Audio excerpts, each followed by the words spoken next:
É, Olá, pessoal, sejam muito bem-vindos. Estamos começando mais um episódio do nosso MandraCast. Eu sou Bruna Silva, E eu sou Caroline Nunes. nós somos ligantes da Mandrágora e hoje temos o prazer de receber aqui conosco para conversarmos um pouco mais sobre a medicina veterinária o professor Alexandre Mota. O professor Alexandre Mota é médico veterinário formado pela Universidade Federal Rural de Pernambuco, com especialização em clínica médica cirúrgica,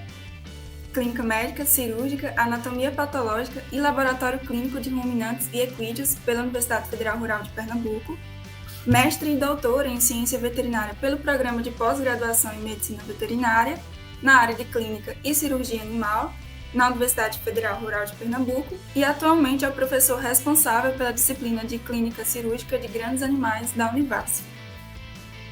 E professor, nós gostaríamos de agradecer a sua presença hoje aqui conosco. Gostaríamos de iniciar conhecendo um pouco mais do senhor, sua história, sua trajetória na medicina veterinária. O senhor sempre quis a medicina veterinária? Como foi a trajetória do senhor durante o curso? Bem, bom dia, a todos, a Bruna, a Caroline. Agradeço o convite, para participar e parabenizo pela iniciativa. Eu acho que é uma boa iniciativa de vocês, Parabenizar também a professora Márcia, tá certo? Então, acho que estão todos de parabéns.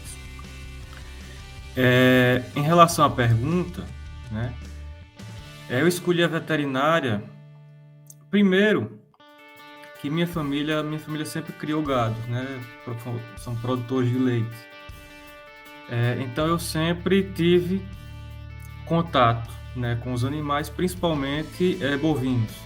Então o animal que eu acho mais bonito, que eu gosto, são bovinos, são vacas, principalmente vacas de leite.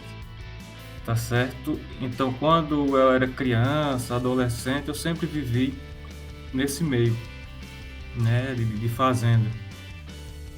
Quando eu fui crescendo, eu me distanciei um pouco, acho que naturalmente. E aí, quando fui fazer o vestibular, à época, eu até pensei em outras áreas, Eu sempre gostei também muito de desenhar, pensei em alguma coisa ligada ao desenho, pensei em arquitetura, pensei até em engenharia, mas desisti por conta da matemática, da trigonometria. Aí, no momento assim de escolha, eu relembrei, do tempo de criança, de adolescente,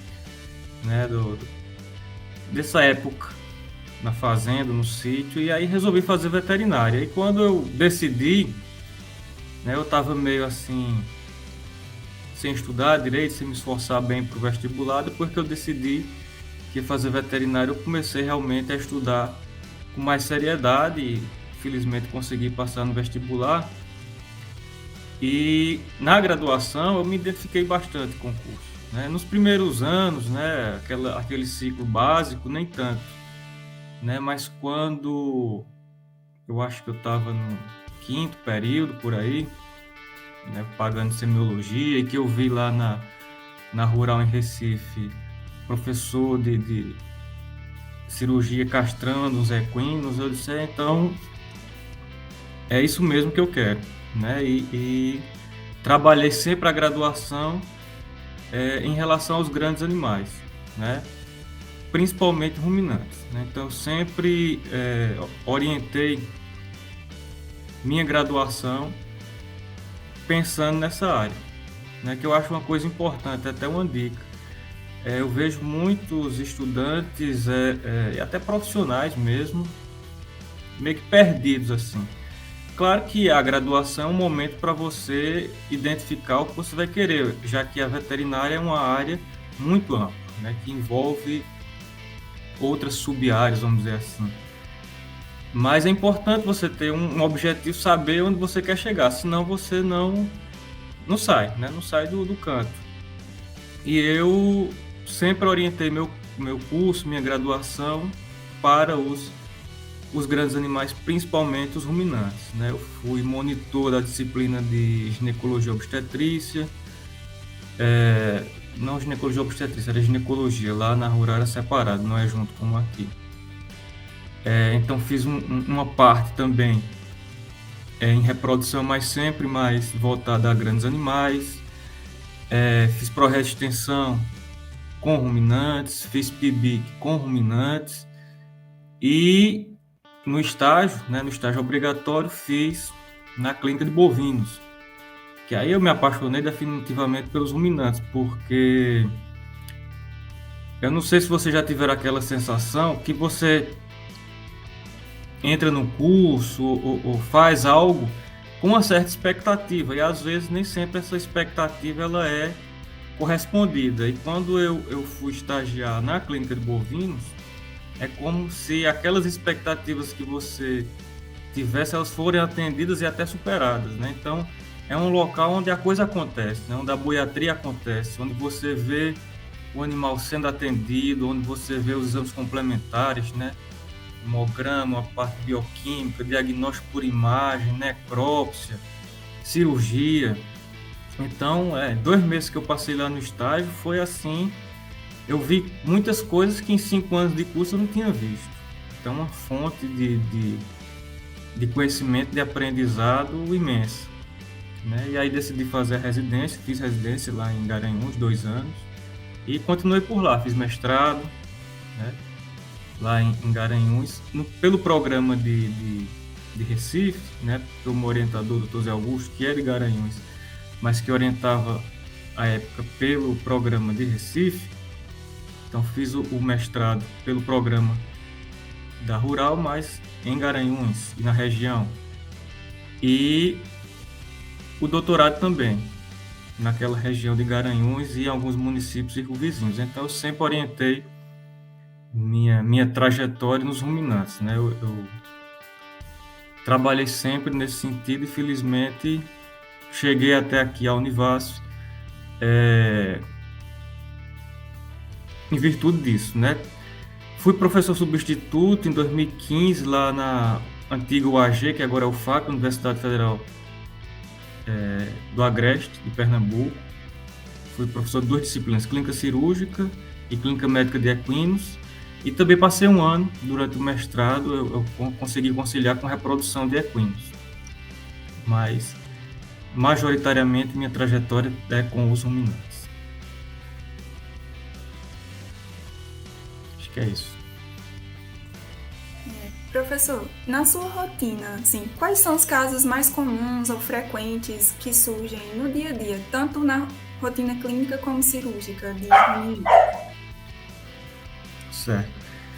É uma pergunta interessante, né, porque eu também tinha essa curiosidade, né? Desde que eu cheguei aqui, né, eu fui atendendo os animais e fui procurando, já que não tinha, ver esse levantamento, né, dos casos clínicos mais comuns e dos procedimentos cirúrgicos mais comuns que a gente encontra. E eu fiz até um levantamento, né, para 2 palestras que eu ministrei para a Libivasf, para a Liga de Boiatria do Vale do São Francisco, e eu fiz o levantamento tanto para atendimentos clínicos como procedimentos cirúrgicos, né?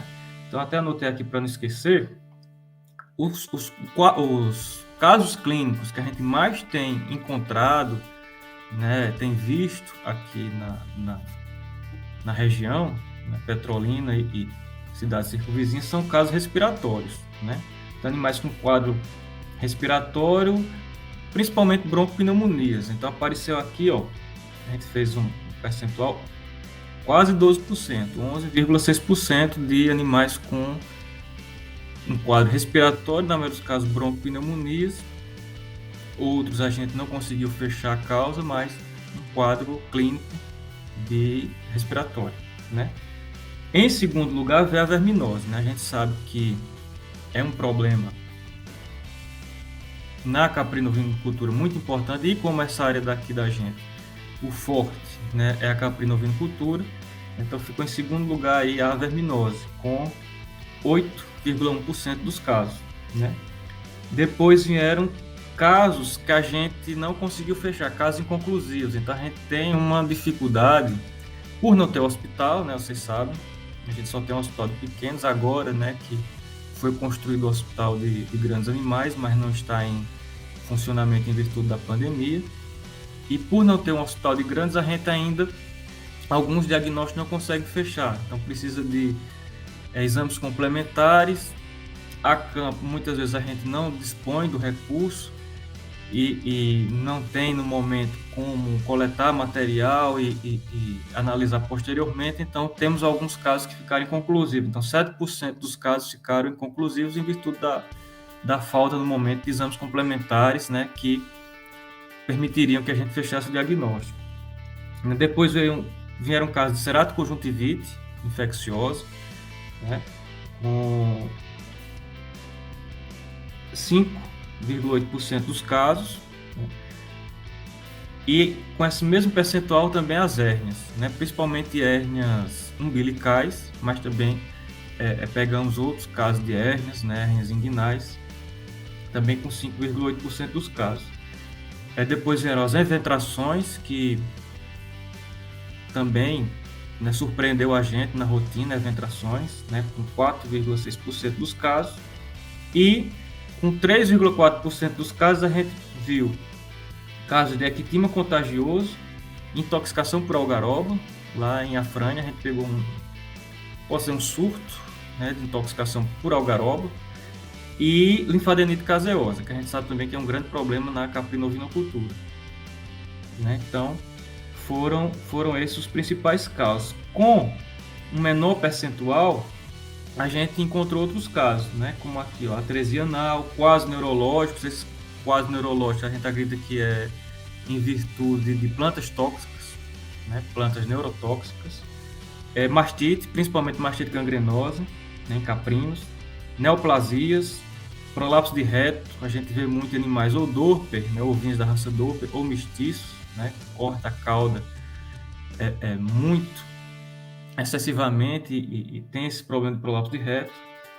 E complicações da ceratoconjuntivite infecciosa, por não tratamento ou tratamento incorreto. Então a gente pegou animais com veite, né, ifema, hipópo, que são complicações da ceratoconjuntivite. Então esses foram os principais casos, né, clínicos que a gente pegou. Então com destaque aí para o quadros respiratórios, né, bronquopneumonias, certo?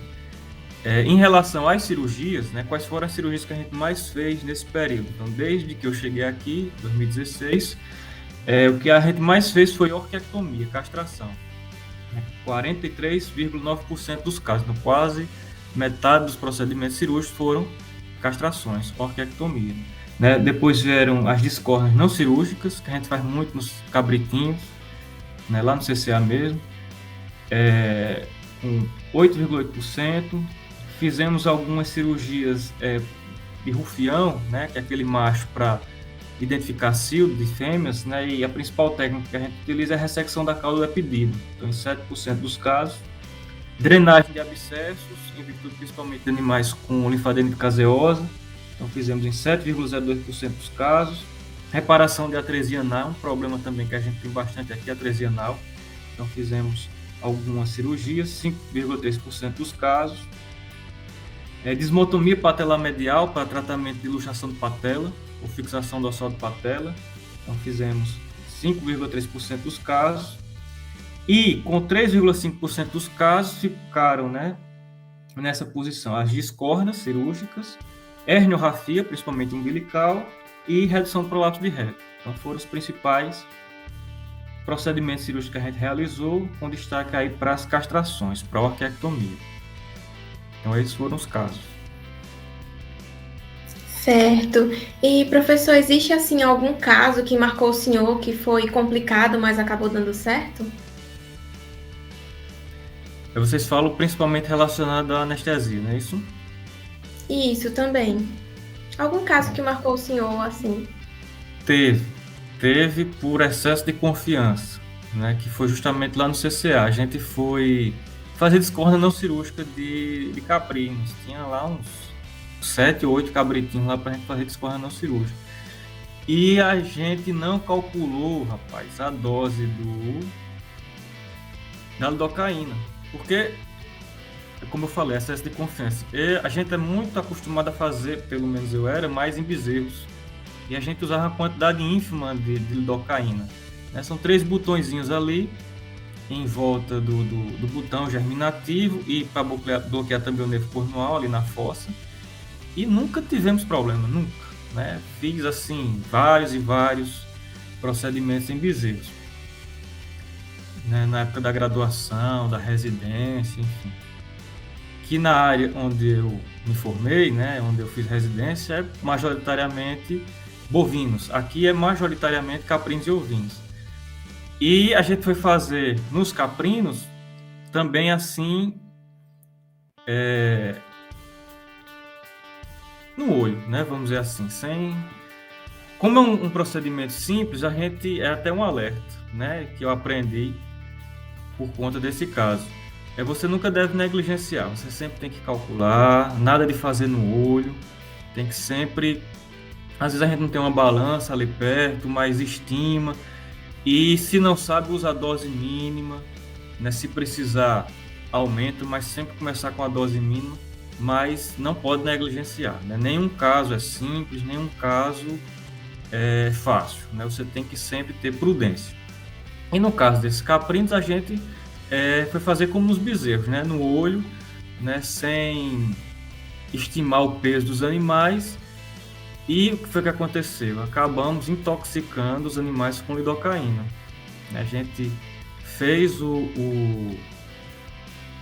botões anestésicos ali, eu acho que 3, 4 ml, no cabrito muito leve, né? E acabou intoxicando. Então, antes da gente começar, acho que 5 minutos depois da gente administrar a lidocaína, os animais começaram com quadro neurológico, nistagmo, opistótono, movimento de pedalagem, tremores. Eu fiquei desesperado, né? Não fizemos o procedimento, interrompemos e ficamos observando os animais. Eles permaneceram assim em torno de 1h30, 2 horas. Depois começaram a voltar ao normal. Então, a lidocaína foi metabolizada, o tempo de meia-vida passou e aí, felizmente, né, nenhum morreu, todos ficaram bem. Mas nesse período aí de 1h30, 2 horas, os animais tiveram um quadro neurológico, né? Um quadro neurológico e que assustou a gente, né? Eu nunca tinha visto, nunca tinha passado por isso. E aí eu fui estudar e foi intoxicação por lidocaína, né? Apesar da quantidade ser pequena, mas quando os animais eram muito leves, né? Um cabritinho ali, não sei, 2, 3 quilos, acabou intoxicando. Então, foi um aprendizado, né? De calcular, porque a lidocaína geralmente é segura, né? Precisa de grandes quantidades para causar uma intoxicação. Mas aí o problema é que os animais eram muito leves, né? E aí acabou ocasionando. Então, com anestesia, esse foi o fato que mais me marcou, assim, esse quadro de intoxicação por lidocaína. Felizmente deu tudo bem, depois que foi metabolizado, os animais ficaram bem, né? Nenhum morreu, não teve sequela nenhuma. Mas fica a lição, né? De nunca subestimar o paciente e sempre calcular, tá certo?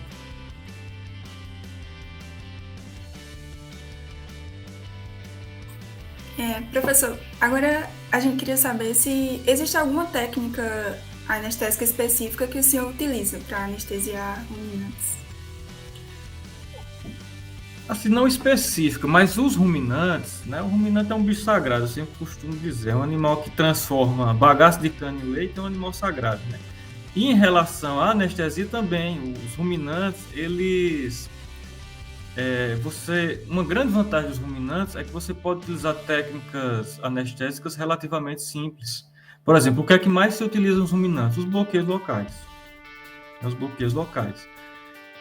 Vocês sabem que pequenos animais, né, cão, gato, principalmente anestesia inalatória, né, equinos também se usa muito anestesia inalatória, né, sobretudo para cirurgia de cólica.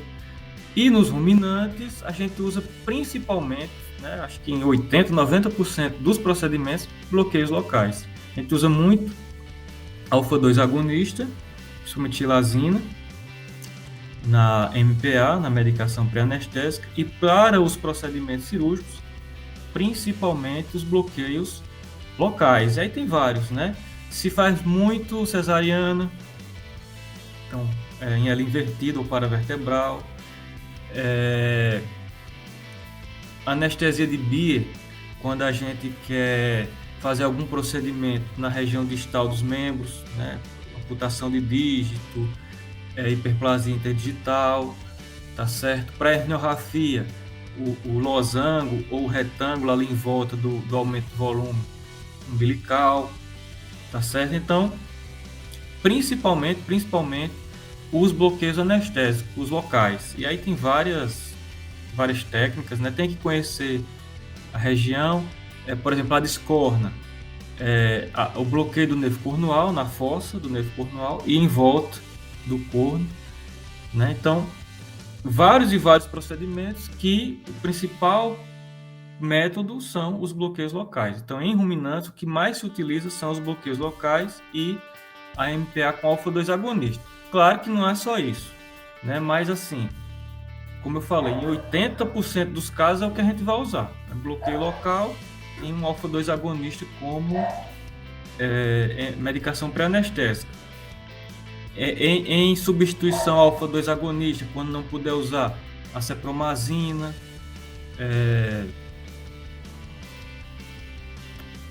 sozinho ou combinado com outro fármaco, mas para anestesia mesmo, majoritariamente os bloqueios locais, né, são o que a gente mais utiliza nos ruminantes. Certo. Então, na rotina do senhor, já são os fármacos que o senhor utiliza no controle da dor, o senhor já mencionou, né, alguns casos. No caso, existe alguma preferência de fármacos ou depende da situação para o controle da dor? O controle da dor, acho que uma coisa, né, que a gente precisa até esclarecer e deixar bem claro é que tem alguns mitos, né, que a gente escuta em relação aos grandes animais. Um deles é em relação à dor, né, que o ruminante é mais resistente à dor, que o bovino não sente dor, que não está correto, né? A gente tem que lembrar que na natureza o ruminante ele é uma presa, né?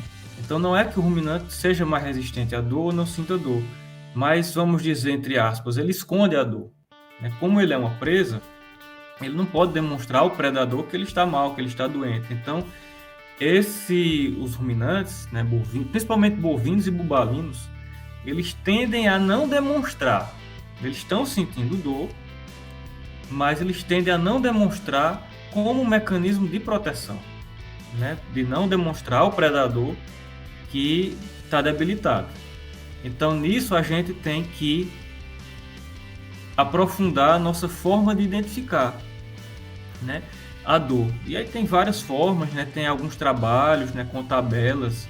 Eu vi professores da Unesp, da USP em São Paulo, que tem tabelas, né, para identificar, na identificação de dor leve, dor moderada, dor severa, né? Porque como esses animais eles têm esse mecanismo, né, de mascarar, vamos dizer assim, a dor, a gente tem que estar muito atento, né? Então é incorreto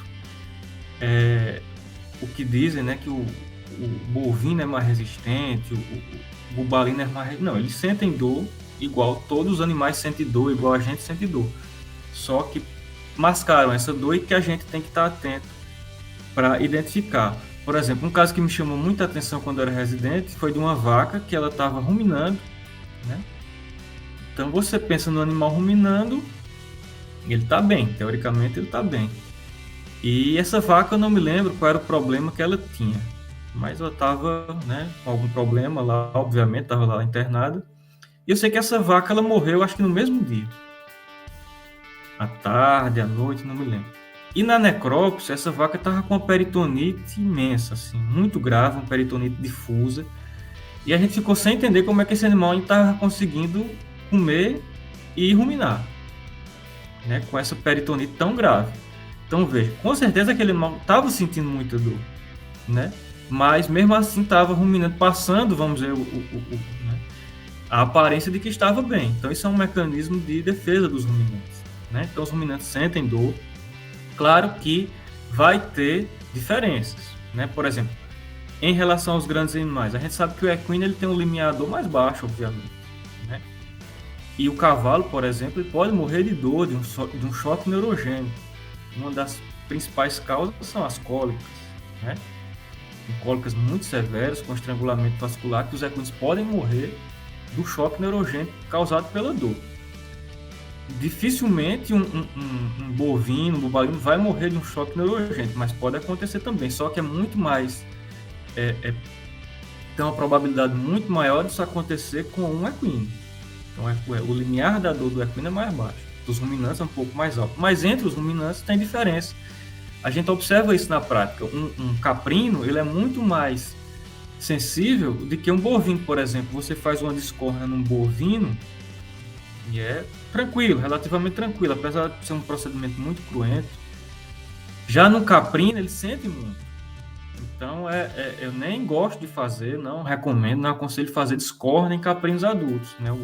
O ideal é a discórdia não cirúrgica, porque na discórdia cirúrgica, o caprino sofre muito, né? Mesmo a gente tendo todo cuidado com o controle da dor, o caprino sofre muito. Então, a gente tem que ir percebendo essa diferença entre as espécies, né? E dentro da própria espécie, os ruminantes têm diferenças, né? Então, a gente tem que ficar muito atento a isso, tá certo? Mas para o controle da dor, né, respondendo mais especificamente, os principais fármacos que a gente utiliza são os AINES, né, os anti-inflamatórios não esteroidais. São os principais no controle da dor de ruminantes e até de equinos também. E aí tem vários AINES que a gente pode utilizar: o fluoximeglumine, o cetoporofeno, o meloxicam. Tem outros mais recentes, mais caros, que é o carprofeno, que ele tem uma vantagem, que ele é bem menos excretado no leite, a concentração que ele é excretado no leite é bem menor, então isso é uma vantagem para vacas e cabras produtores de leite, né? Tem o firocoxib, que são mais recentes, então funciona muito bem. Para todas os estágios da dor, né? Só que para dor leve, só os AINES são suficientes para o controle da dor. Agora, na dor moderada, aí só os AINES já não consegue controlar completamente a dor. Você precisa associar com opioide, né? Então, para dor moderada, você tem que associar os AINES aos opioides, né? Que é principalmente para ruminantes, meperidina, butorfanol e morfina, né? O tramadol não funciona muito bem, né? E para dor severa, dor intensa, aí também os AINES podem entrar associado a opioides mais potentes. E se mesmo assim você perceber que o animal ainda continua sentindo dor, tem que lançar a mão, né, de outros mecanismos, né? Então pode ser utilizada a lidocaína IV, tem que ser muito utilizada em equinos, a lidocaína IV. Porque a lidocaína não só é um anestésico, a gente geralmente utiliza a lidocaína como anestésico por via subcutânea, geralmente. Mas se ela for administrada via intravenosa, ela tem ação analgésica e anti-inflamatória também. Então funciona bem para controle da dor. E até anestésicos, outros anestésicos como ketamina, né? Pode fazer associações, né? Tem uma solução de morfina, lidocaína e cetamina para quadros mais graves de dor. Então, tem várias formas de controlar a dor, a gente tem que identificar, né? Então, se é uma dor leve, só os anti-inflamatórios não esteroidais. Então, tem vários. Uma dor moderada, anti-inflamatórios não esteroidais, mas opioides, né? De ação menos potente. Dor severa, opioides mais potentes com AINES. E mesmo se isso não funcionar, a lidocaína IV, a cetamina e outras combinações. Então, vai muito da avaliação do paciente, é muito baseado no seu exame clínico, né, que é a base, e na identificação da dor e do grau dessa dor, se é leve, se é moderada ou se é uma dor severa.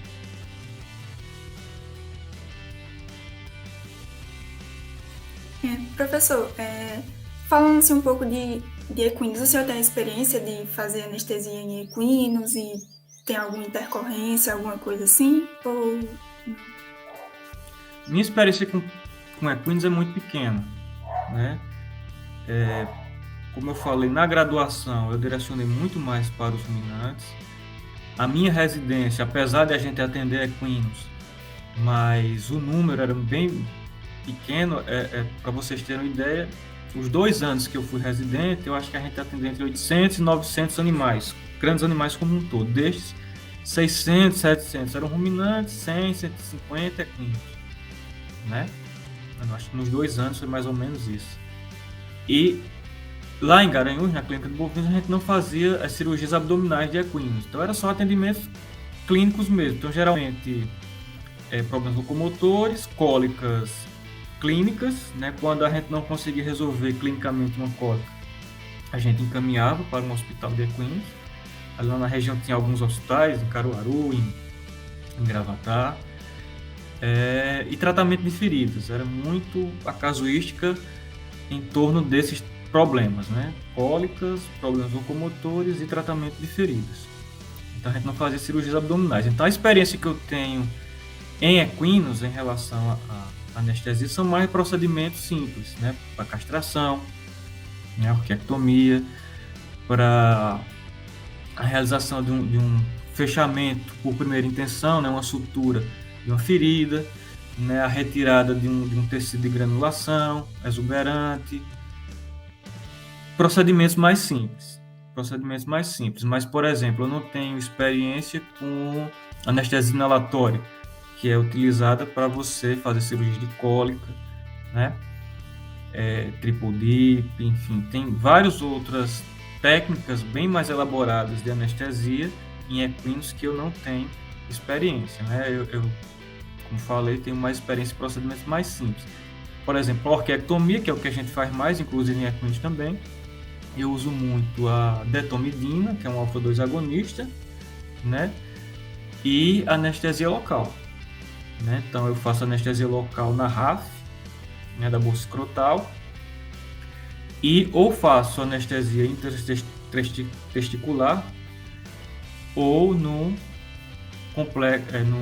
cordão espermático, né? Então faço geralmente eu pode castrar equino tanto em pé como deitado. Geralmente eu castro deitado. Então eu faço a detomidina, às vezes associo com a cepromazina, às vezes não. Depende mais do temperamento do cavalo. Se for um cavalo mais tranquilo, só a detomidina. Se for um cavalo mais agitado, a gente associa com a cepromazina. E aí 15 minutos depois a gente derruba o cavalo e aí faz a anestesia na RAF, né, da bolsa escrotal, retira os 2 testículos por ali. E aí combino com a anestesia intratesticular ou no cordão espermático. Então, é a técnica anestésica que eu utilizo. Para fechamento de ferida, para retirada de um tecido de granulação exuberante, é basicamente assim o mesmo protocolo, né? Então, pequena minha experiência com equinos, né? Você me perguntar sobre anestesia inalatória, sobre anestesia triple dip, enfim, EGG, que se utiliza muito em equinos, eu não tenho experiência. Tá certo. E para nós finalizarmos, o senhor falou lá no início, né, mencionou da sua residência, e eu queria saber, assim, na sua opinião, o porquê de considerar a residência tão importante. Eu considero a residência assim, fundamental, por vários motivos. Primeiro que nenhum curso de graduação ele vai suprir 100% das necessidades dos discentes, né? Nenhum curso de graduação, por melhor que seja, a universidade não consegue suprir, tá certo? E principalmente a nossa universidade aqui, que infelizmente temos muitos problemas na minha área, né? Como eu falei, na área de Grandes a gente não tem um hospital, né? Teremos, né? Com fé em Deus agora, depois que voltar a pandemia. Isso dificulta muito a formação dos discentes que querem enveredar por essa área, né? Porque você não vê a rotina, você mal tem aulas práticas, tá certo? Então, primeiro que a graduação em si, ela não supre a necessidade dos discentes. Então, você tem que correr atrás com os estágios, né, para suprir essas necessidades, e a residência também entra aí. Então, para suprir muito do que na graduação você não consegue, por melhor que seja o curso. Então, esse é um ponto. Segundo ponto, né, o que faz da residência tão importante? É uma coisa que o professor Eldinei, lá da Universidade Federal de Campina Grande, né, no Campus Patos, que ele chama de quilometragem, né? Você tem que ter quilometragem. Se você quer ser clínico ou cirurgião, seja de grandes animais, de pequenos animais, de animais silvestres, você tem que atender muitos casos. Você não aprende clínica atendendo um caso, 2 casos, porque na graduação você pode ver um caso lá, uma cesariana, você pode ver uma castração, você pode ver uma radiografia, mas você não aprende a fazer uma cesariana vendo só uma vez. Você não aprende a fazer uma castração vendo só uma vez. Você não aprende a fazer uma radiografia vendo só uma vez e por aí vai. Você precisa de repetição, porque às vezes a mesma enfermidade em animais diferentes vai ser diferente. Pode ter complicações diferentes, né? E você tem que estar preparado por isso. Então, um bom clínico, um bom cirurgião é aquele que já fez várias vezes o mesmo procedimento. E com isso vai aprendendo, vai se aperfeiçoando. Então, outra vantagem da residência é a quilometragem, né?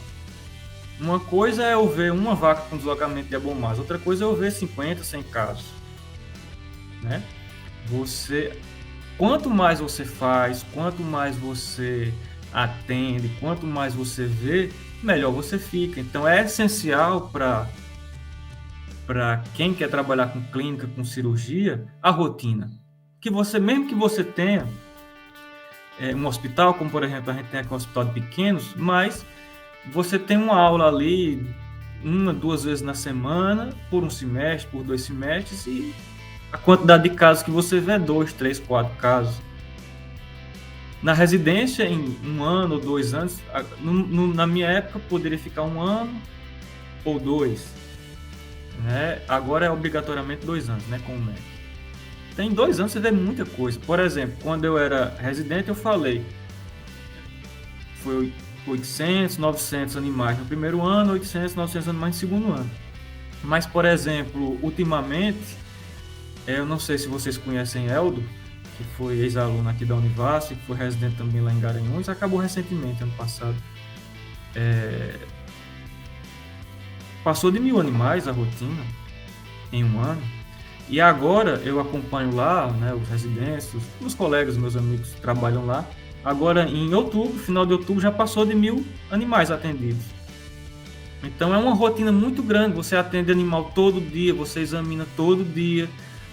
Tinha dias lá que na sala de cirurgia estava tendo cesariana, lá do lado de fora estava tendo um parto, estava chegando animais lá embaixo, no breque, para ser atendido, ser examinado. Lá em cima estava tendo necrópsia. Então é uma rotina que lhe proporciona muito conhecimento, muito aprendizado. Então você aí adquire a quilometragem, né? Você aprende com a repetição dos casos diferentes. Então esse é outro ponto. Outra coisa, da importância da residência, o contato com pessoas experientes. Então lá em Garanhuns mesmo tinha Dr. Nivaldo, que é coordenador da clínica, quase 40 anos de médico veterinário. Dr. Zé Augusto também, 30, 40 anos de profissão. E outros colegas com 20, 30 anos de profissão, que você, de estar perto dessas pessoas, de estar vendo eles atendendo, de estar vendo eles fazendo uma cirurgia, de estar vendo eles falando com o proprietário, você aprende muito. Só de estar perto, observando, você aprende muito. Esse contato com pessoas mais experientes é fundamental. É fundamental. Outro ponto, o contato com o proprietário. Na graduação, você não tem tanto contato com o proprietário. Você está ali só observando, às vezes, o residente, o professor, o médico veterinário, mas você não fala geralmente com o proprietário, né? E na residência você tem também essa oportunidade de conversar com o proprietário, de pegar os dados epidemiológicos do animal, de fazer a anamnese, né? E nisso você vai aprender a lidar com as pessoas, com o tutor. E tem, assim, tutores das mais variadas, né, qualidades, vamos dizer assim, né? Pessoas que entendem, que compreendem, pessoas mais difíceis, mais complicadas. E aí você vai treinando isso, né? Treinando a forma de falar, treinando a forma de lidar com as pessoas, que é fundamental para quem quer montar uma clínica, para quem quer trabalhar a campo. Essa questão de lidar com as pessoas, saber conversar. Às vezes o animal chega lá que não tem mais tratamento. Deveria ter sido levado antes. No estágio que levou, não tem tratamento. Então, como é que você vai dizer, não tem mais o que fazer aqui? Então, você tem que saber falar isso.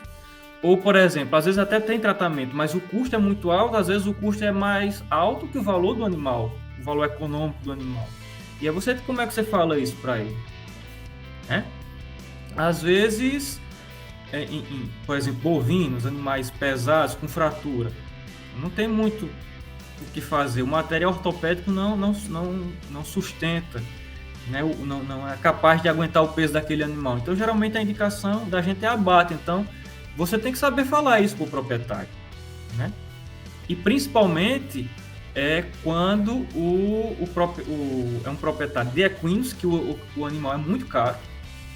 O equino tem um valor agregado altíssimo, né? Então, como é que você diz ao proprietário que o cavalo não tem mais jeito, que é uma eutanásia, por exemplo? É muito complicado. E também pequenos animais, né? Que o cachorro, o gato, ele é um ente da família, né? Como é que você fala que não tem mais o que fazer, ou sei lá, está com uma neoplasia e que o prognóstico é ruim, tem pouco tempo de vida? Como é que você fala isso? Você não aprende isso na graduação. Você aprende isso com profissionais mais experientes, que já passaram muito por essas, né, situações, e você tem que estar ali perto, escutando, conversando para aprender. Então, a residência, ela tem várias vantagens, né? Várias vantagens. Assim, na minha cabeça, né, eu não concebo uma pessoa fazer uma graduação e montar uma clínica. Para mim, isso é uma coisa irreal. Você não tem condições técnicas, você não tem condições psicológicas, você não tem, às vezes, condições, assim, orientações na questão administrativa de montar uma clínica, tá certo? Então, você precisa de uma preparação técnica, uma preparação psicológica, uma preparação de administrativa para montar uma clínica, tá certo? Então, sei que muita gente faz isso, mas eu particularmente não concordo. Eu acho que você tem que terminar a graduação, não precisa necessariamente a residência, mas uma especialização, várias horas de estágio, contato com outras pessoas, se preparar para poder montar, né? É muita responsabilidade você montar uma clínica, você atender, né, um animal, seja um pequeno animal, um grande animal, só com o conhecimento que você traz da graduação, né? A graduação é muito mais para você definir o que é que você vai fazer. Aí eu vou trabalhar com clínica de pequeno, vou trabalhar com clínica de grande, vou trabalhar com cirurgia, vou trabalhar com reprodução, vou trabalhar com saúde pública, vou trabalhar com inspeção de alimentos. E aí, identificando isso, sabendo como é a área, conhecendo a área, eu vou me especializar. Eu vou fazer residência, vou fazer especialização, vou fazer um mestrado, né? E você vai adquirindo, vai sedimentando seu conhecimento para estar apto a abrir seu negócio, tá certo? Então, a residência, ela cumpre, né, a maioria ou todos esses requisitos. Então, eu fiz residência, fiz mestrado, fiz doutorado, e sem sombra de dúvida, porque eles têm funções, assim, meio que diferentes, né? Mestrado e doutorado é mais a área acadêmica, pesquisador, mas do ponto de vista de conhecimento, não tenho dúvida que o mais importante foi a residência, né? Quando eu adquiri mais conhecimento, que eu examinava animais todo dia, eu via cirurgia quase todo dia, eu via necrópsia quase todo dia, e isso me fez aprender muito, né? Com certeza eu não seria muita coisa se eu não tivesse passado pela residência, não. Então, a bagagem que eu carrego, a segurança que eu carrego é muito em virtude da residência, né? Da grande casuística, da equipe muito boa que tem lá na equipe da Clínica de Bovinos de Garanhuns, né? O contato com os colegas, você também aprende muito com os colegas, com os estagiários, né? A gente recebia lá estagiários de várias partes do Brasil e via várias realidades diferentes, e até de fora. Eu conheci franceses lá, alemães, né? Pessoas, um menino lá de Portugal. Então, essa interação também com as pessoas é muito importante. A cada 1 mês, 2 meses, tinha um rodízio muito grande de pessoas e você conhecia as mais variadas realidades, né? Então, assim, eu sou um grande defensor da residência. Acho que todo mundo deveria fazer, pelo menos o pessoal que quer trabalhar com clínica, seja ela de grandes, de pequenos. Silvestre, eu não sei, mas tem também. Teria que fazer. E outra coisa, além dessa questão técnica, de aprendizado, na minha época era R$800, R$860, depois subiu para 900, Hoje em dia é 3.000 e alguma coisa, porque é pelo MEC, antigamente quando eu fiz não era, e eu soube que já vai subir, vai passar de R$ 4.000. Então, você receber R$ 4.000 recém-formado para estar aprendendo, dificilmente você, recém-formado, vai conseguir ganhar esse dinheiro. E você vai ganhar para estar aprendendo. Então, assim, eu não vejo motivo para não fazer. E outra, eu conheço muita gente hoje, né, que já fez mestrado, já fez doutorado, que tem 10, 15 anos de formado e que se arrepende de não ter feito uma residência. Né, que diz, rapaz, se eu pudesse voltar no tempo, eu teria feito. Então, eu não vejo motivos para não fazer, eu só vejo vantagens. Sabe? Perfeito, professor. A gente tem mais uma pergunta aqui no chat, que o Fritz está perguntando. Professor, era seu objetivo seguir a área acadêmica e o senhor chegou à clínica na área de grandes?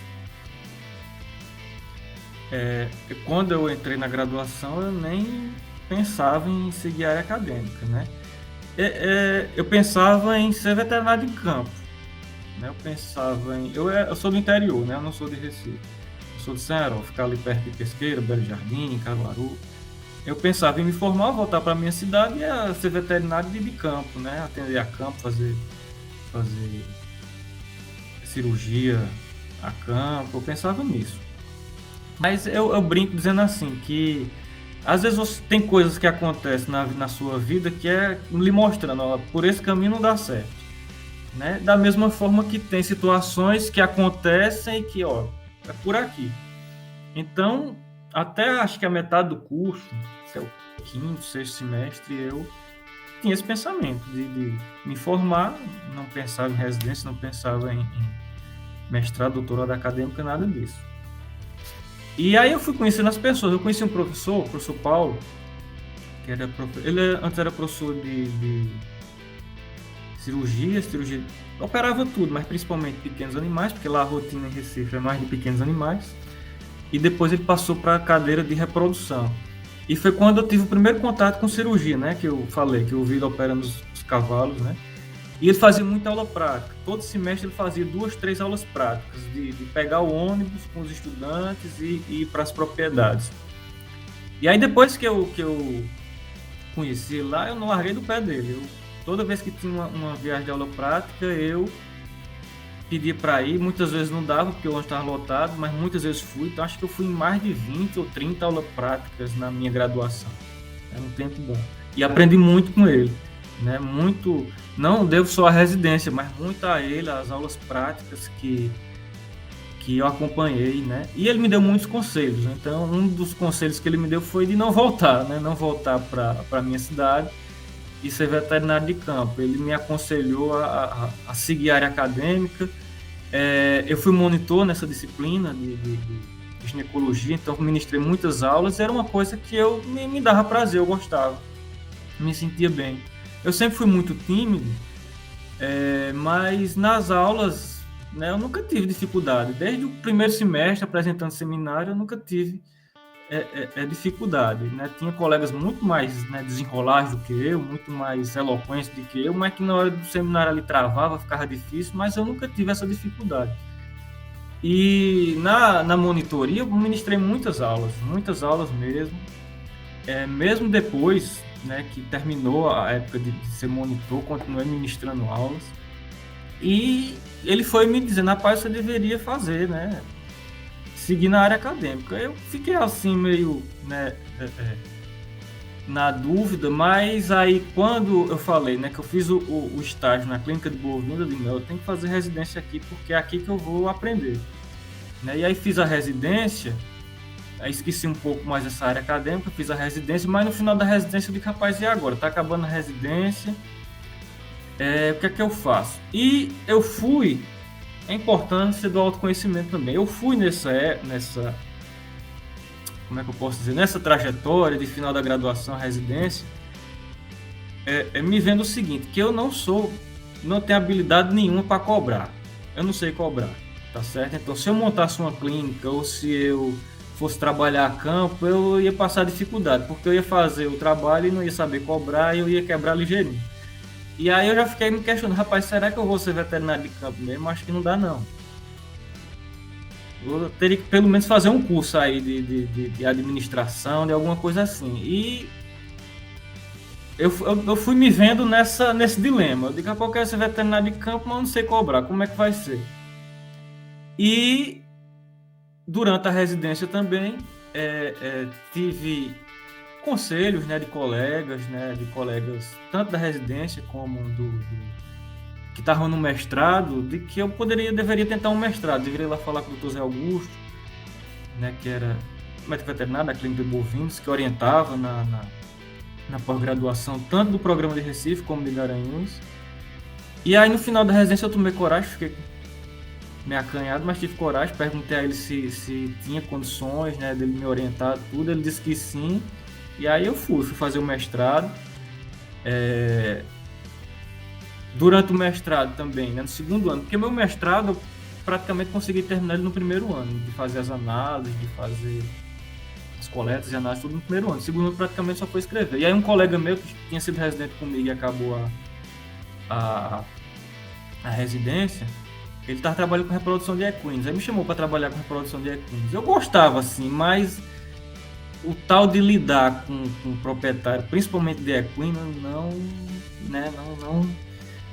foi uma coisa que não me encheu os olhos, né? Então eu gostava ali de estar com os animais, de fazer o trabalho, a parte técnica, vamos dizer assim, mas de conversar com o proprietário para cobrar aquela coisa, sabe? Então foi cada vez mais sedimentando em mim a certeza de que não dava para mim ser veterinário de campo, a não ser que fosse em parceria, que aí o meu colega, meu sócio, cobrava, ficava com essa parte financeira e eu só fazia a parte técnica, né?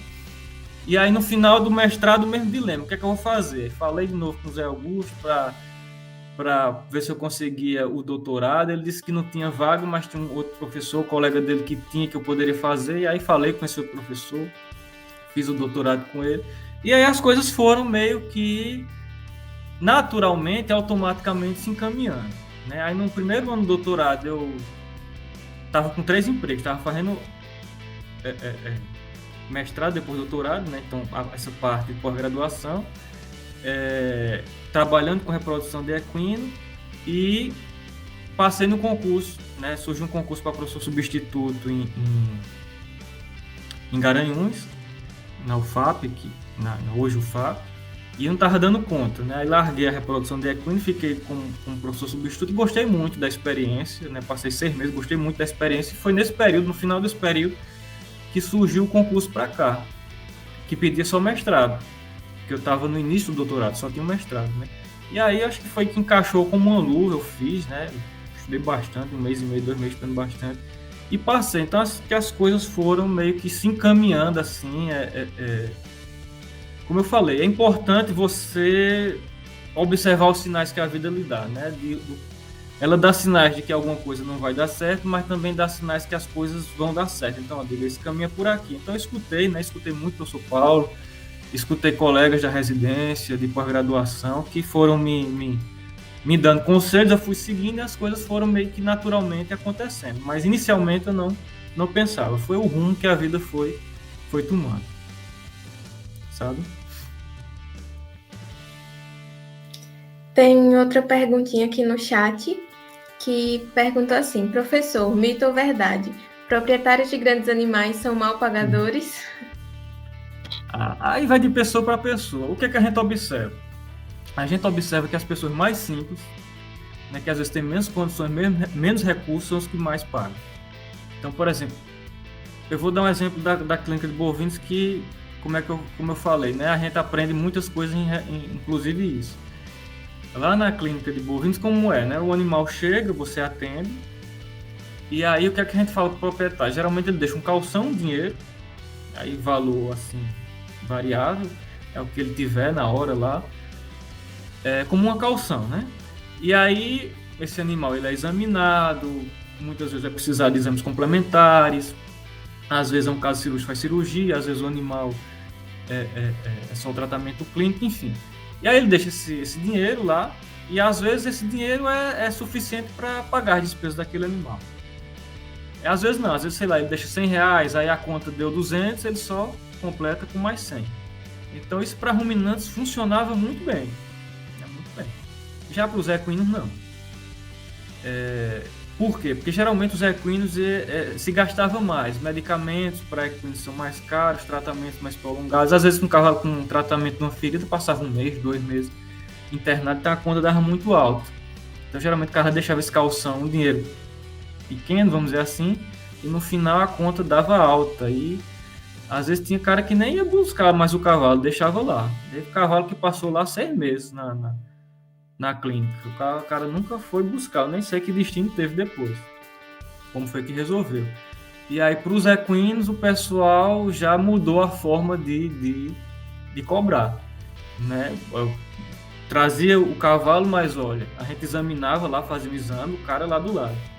E aí, digamos, esse cavalo vai precisar do antibiótico tal, do anti-inflamatório tal, de tantos frascos de soro, de bandagem, etc, etc. Aí passava a lista para o proprietário, dava para ele e ele tinha que trazer. Se ele não trouxesse, a gente não tinha que fazer com o cavalo.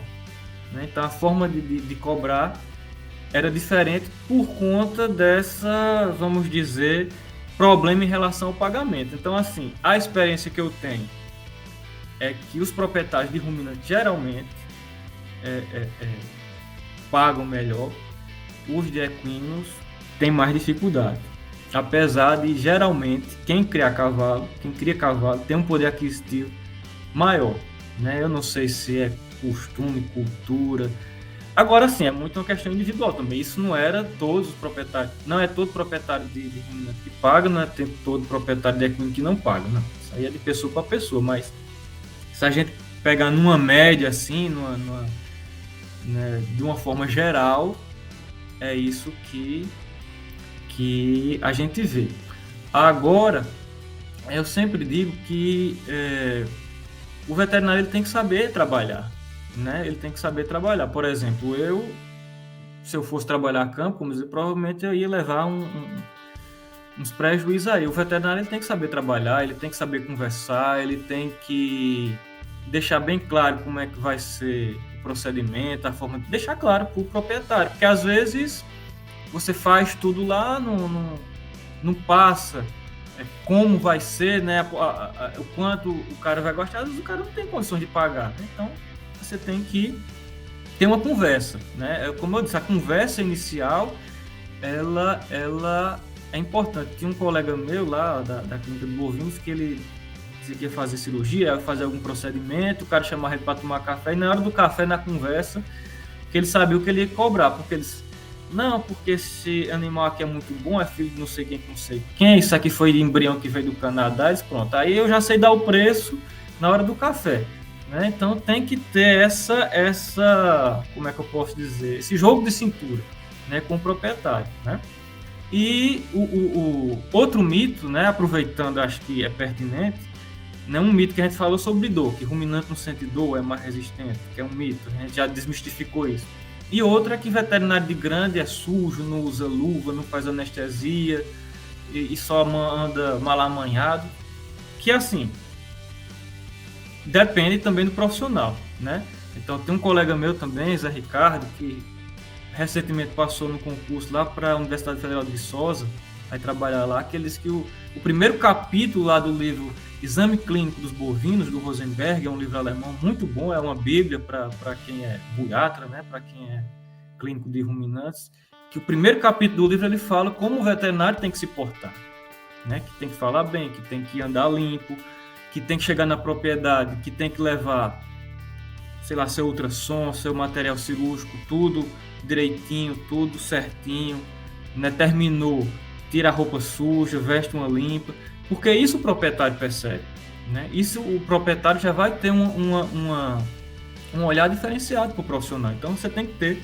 profissionalismo, isso agrega valor ao seu trabalho, né? Então você tem que saber se portar, não tem essa história de andar sujo e não saber falar de fazer as coisas de todo jeito e não fazer, não, isso não existe, isso ou pelo menos não deveria existir, né? Não deveria existir, né? Então e nisso agrega valor ao seu trabalho, né? E aí você tem que saber se portar, saber falar, isso dá mais confiança ao proprietário para ele pagar, né, corretamente pelo seu trabalho. Então, dentre outras vantagens da residência, isso também, né? A forma de saber cobrar, de saber trabalhar para não levar prejuízo. Sim. Obrigada, professor, pelas suas respostas. Então, assim nós finalizamos. Chegamos ao final de mais um episódio do nosso MandraCast. Professor Mota, muito obrigada pela sua participação, disponibilidade em estar aqui hoje conosco, pelos seus conhecimentos compartilhados. Fique à vontade se quiser falar mais alguma coisa. Então, para a gente encerrar. Não, gente, eu também só tenho a agradecer, né, a vocês, ao Fritz, à professora Márcia. Acho que foi bom. Espero que tenha sido produtivo, espero que o pessoal goste. Com certeza. Né, das nossas histórias. E assim, uma mensagem, né, só para reforçar o que a gente conversou, é isso, né? A gente tem que desmistificar. Às vezes tem coisas que me deixam triste aqui na Univasf, porque são esses mitos, né? Que o veterinário de grãos não ganha dinheiro, que o veterinário de grãos não faz anestesia, que o veterinário de grãos não usa luva, que o ruminante não sente dor, que o ruminante não se trata, só é abate. Então a gente tem que ir desmistificando isso, né? Porque assim, um leigo pensar assim, a gente até deixa passar. Mas o estudante veterinário não pode pensar assim, muito menos reproduzir isso. Então agradeço a oportunidade da gente estar também trabalhando nesse sentido, desmistificando essas coisas que a gente escuta aí pelos corredores, às vezes até na sala de aula, né? Não é verdade, né? Não é verdade, ou pelo menos não deveria ser, né? Claro que a gente sabe que tem gente, infelizmente, colegas que fazem isso e que, vamos dizer, colaboram para que esses comentários aconteçam, mas a gente, na universidade, pelo menos, a gente tem que ir desmistificando isso e conscientizando os colegas que não é assim, né?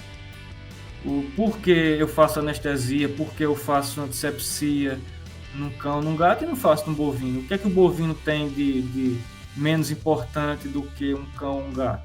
Então não é assim, é vida do mesmo jeito, é um ser vivo do mesmo jeito e que tem que ter todo o nosso respeito, né? Então agradeço a oportunidade, né, de estar podendo falar isso, né, e tá desmistificando essas coisas que a gente escuta, que isso só não é bom para a nossa profissão, né? Isso vai, infelizmente, a nossa profissão ela é extremamente importante, né? Felizmente ela é extremamente importante para a sociedade, mas infelizmente não tem o devido valor, né? Não tem o devido valor como deveria ter e que em outros países tem, né? A gente sabe que na Europa, Estados Unidos, o veterinário ele é muito importante na sociedade, tem muito respeito, que aqui no Brasil não é da mesma forma. Basta ver aí para a vacina do Covid, né? Que o veterinário ficou lá no final das prioridades do grupo de saúde, né? Como se fosse... E muitos, né, muitos discentes, muitos colegas foram barrados quando chegaram para ser vacinados. Não, o veterinário da área de saúde não vai ser vacinado, não. Foram barrados, passaram por constrangimento. Então, assim, isso só vai melhorar quando o próprio veterinário, a classe, for se conscientizando da sua importância, porque infelizmente muitos colegas eles não colaboram, né, para um enriquecimento, para a valorização da profissão, ao contrário. Então a gente tem que contribuir para a valorização da nossa profissão, né? Então os ruminantes, os grandes animais, eles têm que ter os mesmos cuidados de que os pequenos animais, porque é vida do mesmo jeito, né? É um ser vivo do mesmo jeito e não tem diferença de tratamento, né?